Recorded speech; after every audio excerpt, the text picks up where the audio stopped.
안녕하세요, 혜조이입니다.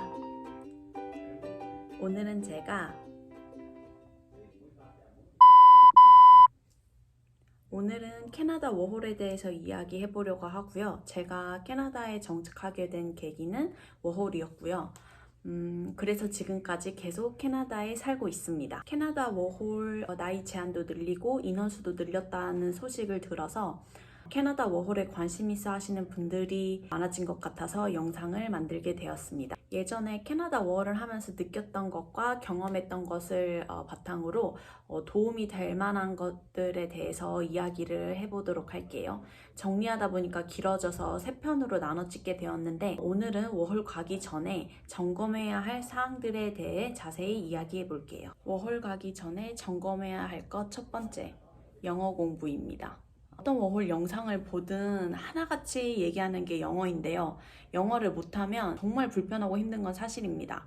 일을 전혀 구하지 못하는 건 아니지만 안 그래도 현타가 자주 오는 워홀 생활에 더 현타를 자주 불러일으키게 되는 요소가 될 수가 있어요.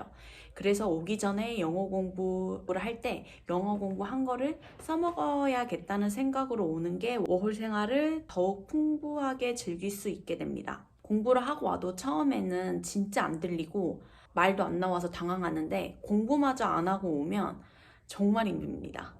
회화 위주로 분명 공부를 하고 왔는데도 워홀러들끼리 만나면 이런 얘기 되게 많이 해요. 나 한국에서 영어 잘했던 것 같다고. 그래도 지내다 보면 언어가 서서히 익숙해지는 부분도 분명히 있어요. 그래도 공부는 할 수 있는 만큼 하고 오는 게 가장 좋습니다. 두 번째, 보험 가입. 워홀 하다 보면은 액티비티 같은 활동을 보면은 다치는 경우가 생길 수도 있어요. 그러니까 보험을 가입하고 오는 게 좋은데 만약에 보험이 없으면 병원비가 많이 나와서 놀랄 수도 있거든요. 그래서 혹시 모를 상황에 대비해서 보험을 꼭 가입하고 오시기를 추천합니다.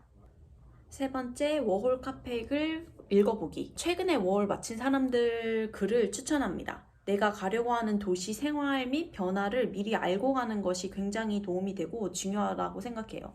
네 번째, 워홀 목적 점검하기.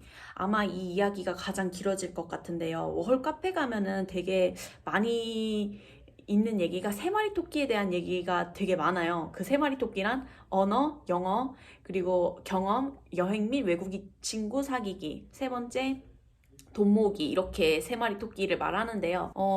각각의 기준치를 낮게 잡는다면 3마리 토끼가 가능할 수도 있다고 생각하지만 사실상 매우 어렵습니다.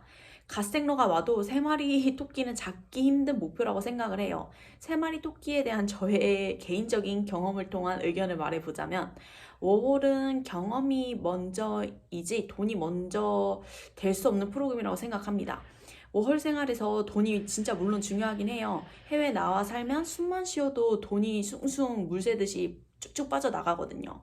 워홀에서 버는 돈은 내 생활에 서포트 할 수 있는 정도면 나쁘지 않다고 생각합니다. 워홀 기간이 1년인데 어차피 돈은 평생에 걸쳐서 벌면서 살 텐데 젊을 때 누릴 수 있는 이 프로그램 해외에서 1년 기간을 돈 모으는 거에만 집착해서 제대로 누리지 못하는 건 뭔가 잘못된 느낌이에요.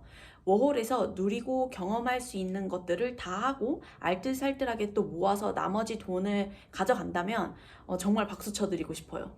통장에 있던 돈이 늘지도 줄지도 않고 그대로 돌아간다고 해도 증가는 간다고 생각합니다. 워홀에서 모은 돈 생활하면서 쓰고 또 조금씩 돈을 또 모아가지고 캐나다 다른 지역 여행도 하고 또 가까운 나라들 예를 들어서 하와이, 밴쿠버 기준으로 그리고 멕시코, 미국 여행 등을 할 계획이라면 사실상 워홀 마치고 크게 돈이 남지 않아요. 그리고 캐나다 미니멈 웨이지가 크게 높지가 않아서 생활비가 너무 많이 들어가지고 어차피 투잡을 뛰어도 호주 워홀만큼 돈이 많이 벌리고 모이진 않아요. 경험하러 왔는데 경험비엔 지출을 하되 돈이 안 보인다고 외식비, 술값이 비싸거든요. 흥청망청 쓰지 않도록 그 점만 주의하면 될 것 같아요. 그리고 마지막 5번째, 버짓 정하기. 이건 제가 정말 강조하고 싶은 것 중 하나인데요. 저는 미니멈 600만 원, 맥스로 1,000만 원 잡으면 좋을 것 같아요. 어학연수생이 아니라 워홀로 기준으로 잡은 거고요. 당연히 비행기 티켓값 포함 아닙니다. 어학연수를 하게 된다면 맥스로 잡은 1,000만 원도 당연히 부족하겠죠. 학원비에 렌트비에 뭐 생활비 나가면 정말 택도 없고요. 제가 말한 저 금액은 초반 2-3달 이후 파트타임 잡이라도 할 수 있다는 기준으로 잡은 금액이에요.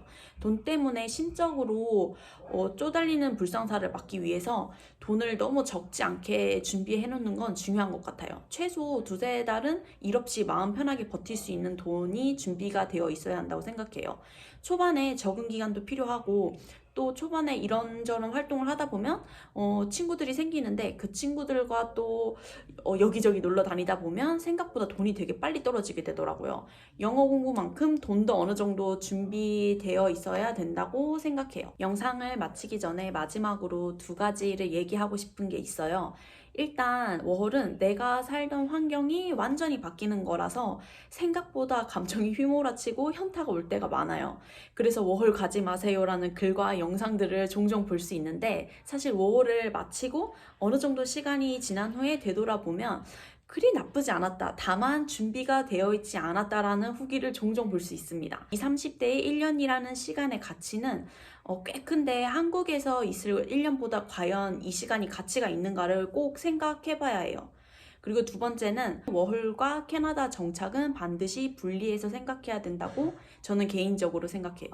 초반에 얘기했듯이 저는 정착보단 캐나다 워홀 생활 경험을 중심에 두고 워홀을 왔어요. 그런데 어쩌다 보니까 영주권을 받고 캐나다에 정착하게 된 케이스인데요. 저처럼 이민 생각 없다가 영주권을 턱 하고 받아버리면 그건 또 그거대로 삶이 굉장히 혼란스러워집니다. 그래서 저도 초반 2-3년 동안은 돌아가네 마네 하루가 멀다 하고 난리 부르스를 쳤어요.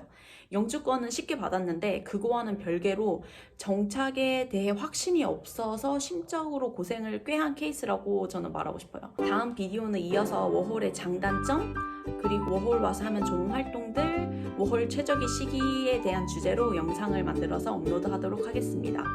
영상이 다 보기 귀찮으시면 나중에 글로 정리해서 블로그에 올리려고 하는데 블로그 참고하시면 됩니다. 아마 워홀 비디오 모두 업로드한 후에 정리해서 이번 달이나 다음 달 안으로 블로그 포스팅 하려고 하니까 그 글도 많이 봐주시면 감사하겠습니다. 그럼 오늘 영상 시청해주셔서 감사하고요. 부디 도움이 됐길 바랍니다.